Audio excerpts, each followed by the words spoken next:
GQuuuuuuX had a lot of very interesting ways that they reused many of the characters from First Gundam. Some of them played their parts to a T, following their mainline UC counterparts in their own footsteps. Others became something else entirely. And others still became, well, something more. Given the show's initial premise as a reimagining or an alternative universal century, I think the most surprising, somewhat less explained, and honestly most exciting character appearance for me was Sayla Mass. I mean, she shows up for like 10 seconds, aura farms in a Gundam-colored Light-Type Guncannon, fights her brother, almost kills him, disappears for like 5 years, and then shows back up in the finale with Ramba Ral at her side, as the new ruler of Zeon. How did all of this even happen?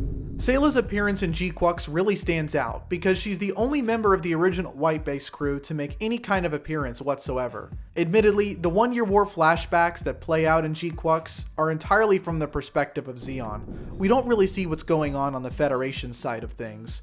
And with the White Base getting hijacked by Zeon, the fate of all the members of the OG White Base crew is sort of open to interpretation. I remember getting kind of freaked out in the theater watching GQuuuuuuX beginning for the first time, because we don't see a single sign of any of them. No Fraubo, no Captain Bright, no Amuro Ray. Well, that's a whole other can of worms that probably deserves its own future video. And most importantly for me, we don't see Sayla. Is she safe? Is she alright? That is, of course, until we do.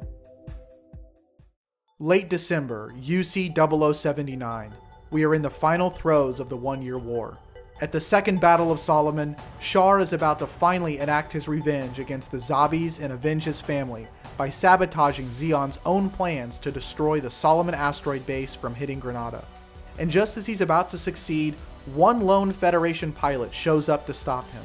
In a humble Light-Type Guncannon, this pilot appears out of the darkness, and before even realizing who the pilot really is, Char knows this suit. He knows its colors. A white Light-Type Guncannon. Must be the Federation Newtype who defeated Vice Admiral Dozel. Yes, this is a special pilot, a Newtype, one who killed Zeon's own Vice Admiral Dozel Zabi and his big Zam. Before anyone can say a word, this Federation pilot attacks, launching their hammer straight towards Char and the Red Gundam. Char barely dodges, and the pilot follows through with a beam saber attack. However, despite this pilot's best efforts, the Red Gundam is able to outmaneuver the Guncannon, slicing its arm right off. As Char takes aim to deliver the final blow, something stops him. No, someone. It's Lala, echoing to him from the other side. The pilot is someone he knows. Artesia! It's none other than Artesia Deikun, Char's long-lost sister. With Char stunned by this revelation, Artesia uses the moment to send off a shot from her beam cannon, narrowly missing Char and the Red Gundam, but triggering an avalanche that traps Char in a cave-in. Okay, as cool as all that was, before we move on, I think it's important to understand the implications of this. Why is Sayla even here? And more importantly, why the hell is she in a Guncannon? Given her extremely minor appearance in this show, very little is known about Sayla's life up until this point in the GQuuuuuuX timeline. However, given that GQuuuuuuX is essentially a parallel universal century, we can assume a few things. First, we can probably assume her backstory and upbringing is more or less the same. After Zeon Daikun's death and the ascension of Daegwon Zabi as ruler of Zeon, she was taken under the care of Jimba Ral, growing up under the safekeeping of the Mass family and assuming her new alias, Sayla Mass. Following Zeon's attacks against her adopted family, she moves to Side 7, but when Char and Zeon attack again, she joins up with the Federation. Secondly, instead of being a crewmate on White Base, there is no White Base, so when she joins the Federation, they probably discover her Newtype abilities and she becomes a pilot. A really good one. So good, in fact, that they give her her own paint job in a Gundam hammer. Maybe she even becomes like an Amuro-type figure among the Federation military. And thirdly, just like her mainline UC counterpart, Sayla remains firmly committed to finding her long-lost brother Char, wherever he may be. This likely leads her down a rabbit hole. Call it fate, call it Newtype intuition, but she eventually ends up finding him inside Solomon. It's not abundantly clear whether or not Artesia and Char had met at all during the one-year war prior to this scene, or if this is literally the first time they've seen each other since childhood, but regardless, it seems to spook them both. Their encounter here in GQuuuuuuX mirrors the scene in First Gundam, where the two of them meet for the second time in the depths of the Federation's headquarters in Jabro, except this time they're in Solomon, and this time they're in mobile suits. Speaking of mobile suits, what the hell is up with Sayla in a Guncannon? Well, as we all well know, in the GQuuuuuuX timeline, it's Char, not Amuro, who steals the RX-78-2 Gundam from Side 7, who then, in the pursuing fight, also successfully destroys the Federation's only other Gundam, the RX-7801. As a result, the Federation is forced to drastically change their plans for mobile suit mass production, and with the only two Gundams either stolen or destroyed, they're forced to use the technology of their next most advanced machine, being the RX-77 Guncannon. With the Guncannon serving as the template, what the Federation forces end up with is the RGM-79 Light-Type Guncannon, a significantly more dexterous but slightly less powerful mobile suit that goes on to become the backbone of Federation forces during the One-Year War. So with Amuro out of the picture, again, it's complicated. We can imagine that Sayla basically becomes the poster boy, or I guess poster girl, of the Federation forces during the One-Year War in this timeline, in the same way that Amuro did in First Gundam. I mean, you really need to look no further than the fact that her suit is painted in the traditional protagonist Gundam primary colors, a color variation we only see one other time in the whole series, which is on the original RX-78-2 Gundam itself. As of now, this is the only known color variant of the Light-Type Guncannon, and it genuinely does look so damn good. You already know that the second her Guncannon showed up for pre-order, P Bandai got my ass. Equipped with a beam rifle, a beam saber, and a single prehensile beam cannon mounted above its right shoulder, it's no Gundam, but for Sayla, that's no problem. Tony Stark was able to build this in a cave! With a box of scraps! But seriously, the fact that Sayla is piloting a simple grunt suit signals two things. One, Sayla's a badass. Okay, we already knew that. And two, that the Federation must have been really strapped for mobile suits, because throwing all of your best Newtype ace pilots into grunt suits is just, well, kinda crazy. She does, however, carry a special weapon, the Gundam Hammer, a special mass weapon that uses a metal ball equipped with thrusters, attached to a chain. I guess this is a nod to the Gundam Hammer that makes very brief appearances in First Gundam, but also, according to online sources, I guess Studio Khara included it as well, as a reference to the fact that Sayla uses a gun hammer to beat people up in the original Mobile Suit Gundam-san gag manga. I don't know, I couldn't find anything about this online, so I'm just taking people's word for it. But if Char had just stolen the White Gundam and not destroyed the RX-7801 Gundam, I'm willing to bet that that would have become Sayla's mobile suit in the war, no doubt about it. Sayla's Guncannon having the classic livery of the original Gundam I think also harkens back to the episode in First Gundam, Sayla's Agony, where she steals the Gundam thinking she can locate her brother Char. In that episode, her first time in a mobile suit doesn't go over super well, she struggles a little bit, and ironically it's Amuro who has to step in and save her, piloting you guessed it, a Guncannon. Even though she does seem to struggle a bit in First Gundam, I think with further field time and training, she very well could have become a really solid mobile suit pilot for the Federation. She proves herself over and over to be one of the most intelligent and gifted crew members of White Base. Like, I am fully convinced that in First Gundam, if Amuro had perished at some point during the One-Year War, Sayla definitely would have stepped up and assumed the position of the pilot of the RX-78-2. No question about it. In any timeline you throw her in, Sayla is just that good. So after their first encounter here in GQuuuuuuX, Char is left trapped inside the Solomon Space Fortress with no obvious way out. This triggers a strange psychic event known as Zeknova, where Char and the Red Gundam disappear in a glowing ball of light, vanishing without a trace. And with that, the Solomon asteroid base is diverted, Granada is saved, and the One-Year War comes to a conclusion, with Zeon as the victors.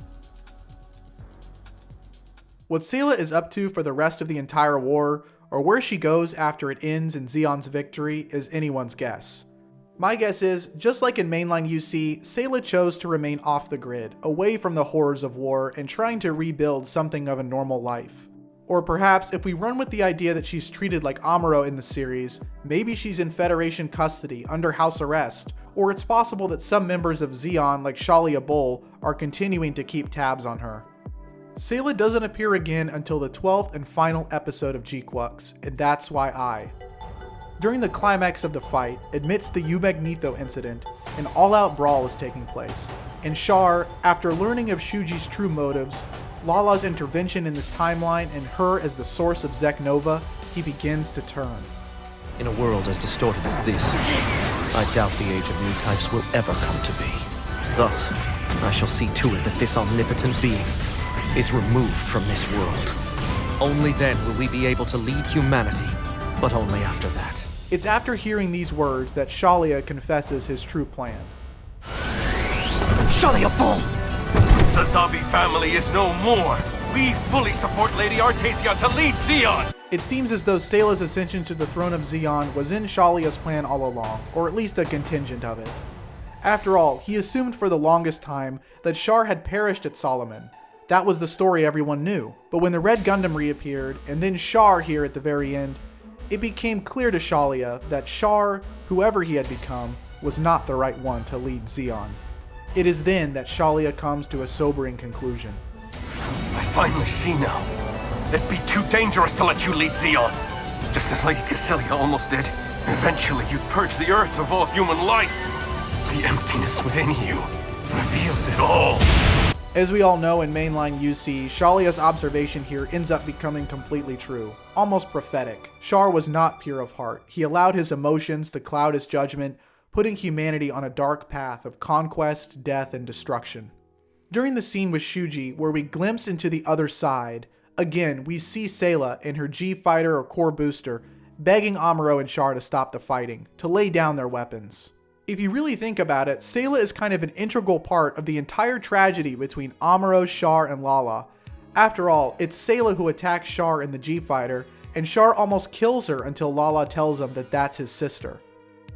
This moment of hesitation from Char is what gives Amuro the opportunity to maim Char's mobile suit, and right before he delivers the final blow, it's Lala who takes the hit, sacrificing herself to save him. As much as we like to think that this iconic moment in First Gundam, the ultimate tragedy that essentially sets up the entire political movement of early UC, leading all the way up to Char's counterattack, is really just Amuro, Char, and Lala, it's actually Sayla who is really the other critical piece to this puzzle. If she wasn't there too, fighting alongside Amuro in this pivotal moment, I don't think things would have gone down the same way. Again, it was Lala all along, the one who, even in this timeline, was the one to warn Char that he was fighting his own sister. Moreover, Lala, realizing that in every timeline, Char's death was at the hands of a white Gundam, perhaps it was by her own design that Sayla never piloted it. Why, though it bore the colors of the Gundam, Sayla's mobile suit was not a Gundam, and so Char and Sayla remained safe. And so, in the end, as the death and destruction of the Zabi dictatorship begins to wash away, we see the rise of a new ruler, Sayla Mass, Lady Artesia, an exceptional Newtype in her own right, and the daughter of Zeon Deikun, who was the creator of the Republic of Zeon, the man who stood up to the Earth Federation, the man who declared that Newtypes were the key to ushering in the next phase of humankind. And so, his legacy carries on. In the end, it seems that Shalia Bull was right all along. I will admit, Sayla is my favorite character in First Gundam, so when she was the only one from the original White Base crew that showed up, I was pretty happy. But her appearance in GQuuuuuuX was not just simple nostalgia bait. It was a deliberate choice by Studio Khara. You need that connection, that fateful chance encounter between her and Char to really sell us on Char's psyche, to give us those emotional stakes, to ground his motivations against the Zabi family for tearing apart his own family. Just from this single moment of them together, it's enough to remind us what Char is fighting for. And so, when Sayla appears again at the very end of GQuuuuuuX to assume the throne of Zeon and become ruler of the Space Noids, it just seems, well, right. Artesia Deikun is the chosen one, the Newtype who is pure of heart, the true daughter of Zeon, the one who can lead humanity into the next phase of the evolution of consciousness. It's the good ending, and whatever happens next, I think Space Noids are in good hands. Thank you all for watching. Like I said, Sayla is my favorite character from the original Gundam. Let me know down in the comments what you all thought of Sayla's appearance in GQuuuuuuX. and whether or not you think her as the ruler of Zeon could finally be this chance for a true Newtype awakening. Be sure to give this video a like and remember to subscribe. YouTube is telling me that over 98% of you guys are not subscribed, so if you could subscribe, it would go a long way to help support me and the channel, and you'll get more videos just like this in your inbox. Again, thank you all for watching, and I'll see you all in the next video.